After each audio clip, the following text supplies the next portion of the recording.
Sir, body को suitcase में डाल के डंप किया गया है। सर देखने से तो आदमी लगता है, लेकिन इसने साड़ी पहन रखी है।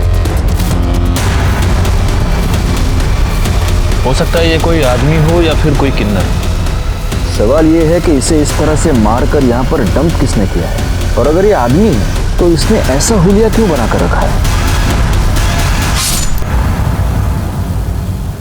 आदमी वक्त के हाथों मजबूर होकर अपने आप को बदलता है, लेकिन कभी कभी वो इतना बदल जाता है कि उसकी पहचान उससे छिन जाती है।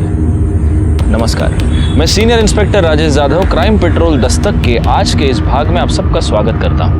आज मैं आपको उस केस के बारे में बताने जा रहा हूं जो पिछले साल मेरे पास आया था जब मैं मुंबई के चारकोप पुलिस स्टेशन में पोस्टेड था। इस केस में भी इस माया नगरी ने एक आदमी को इतना परेशान कर दिया कि सबसे पहले उसकी किस्मत, फिर उसके अपने और उसकी जान तक उससे छीन ली। क्या करते हो दादा, इतना काम किया आपके साथ, एक बार डायरेक्टर सर से मिलने दो ना, काम की बहुत जरूरत है। रमेश तुझे समझता नहीं है, अरे ऐसे नहीं मिल सकते। 2 मिनट बस, 2 मिनट। अरे उनका ड्रेस लेके जाओ ना। चलो यहाँ से चलो। ये हाथ कैसे लगाया? जब काम था ये आगे पीछे भागता था, अब धक्का मारता है। रमेश गुंडागर्दी मत कर, जा यहाँ से। हाँ जा रहा। आज काम नहीं है ना, अपना टाइम भी आएगा, देखना, सबको देखेगा मैं। बाप रे बाप, कितना गुस्सा। और नहीं तो क्या, ये अपनी इंडस्ट्री है, इनके साथ इतना काम किया मैंने, आज काम नहीं तो रंग दिखा रहे साले। चाय पिएगा? ये ले। नाम क्या है तेरा? रमेश। तेरा? नाज। देख, ज्यादा टेंशन नहीं लेने का, इस इंडस्ट्री में कभी काम है तो कभी नहीं है। एक्टिंग मेरा पैशन है, सब कुछ छूट गया इसके चक्कर में। अपना नंबर दे, कहीं भी कुछ होएगा तो मैं तेरे को बताऊं, पक्का। ये कौन? पूनम है। एकदम हीरो लग रहे हो। हाँ, तुझे तो मैं हमेशा हीरो लगता हूँ। अरे देख, फोन है। अनाज बोल। अच्छा सुन, तेरे को ना एक एड्रेस भेज रही हूँ, कल 3 बजे ऑडिशन पे पहुंच जाना और अच्छे से करना। हाँ थैंक्स नाज। हाँ सुन ना नाज, मैं बाद में फोन करता हूँ। हाँ चल भाई, ऑल द बेस्ट। ठीक है, ओके थैंक्स। खुशी तो देखो, नाज का फोन आते ही मुझे शैतान क्या बोला तुम? हम लोग बाजार से इतने सारे कपड़े लाएंगे रानी के लिए, है ना? अरे बाप, भूख लगी, भूख। नहीं।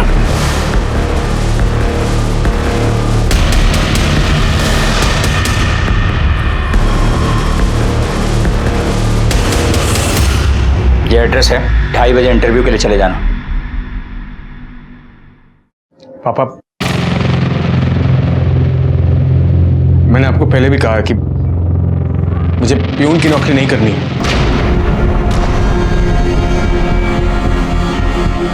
प्यून की नौकरी नहीं करनी है तो क्या करना है? मैं एक्टर बनना चाहता हूँ। एक्टिंग करेगा? मिल रही है तुझे एक्टिंग? अरे समझा अपने लाडले को, सपनों के घोड़े दौड़ाना बंद करे, जो मिल रहा है वो चुपचाप करे। बाप हूं मैं इसका, बैल नहीं हूं, कमा कमा के खिलाता रहूंगा।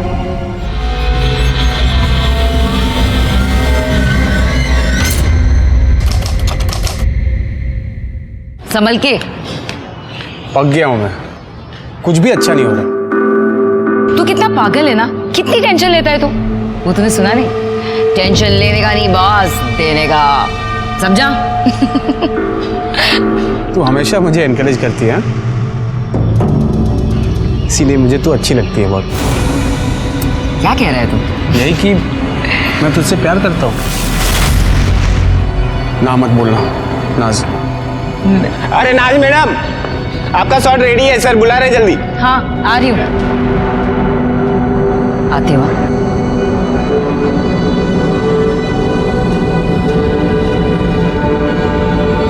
सुन, तूने आज तक इस सीरियल की शूटिंग सिर्फ बाहर से देखी है ना, आज अंदर से दिखाती हूँ। आजा। समझ में आ गया? हाँ रेडी करें? हाँ जी। Okay role.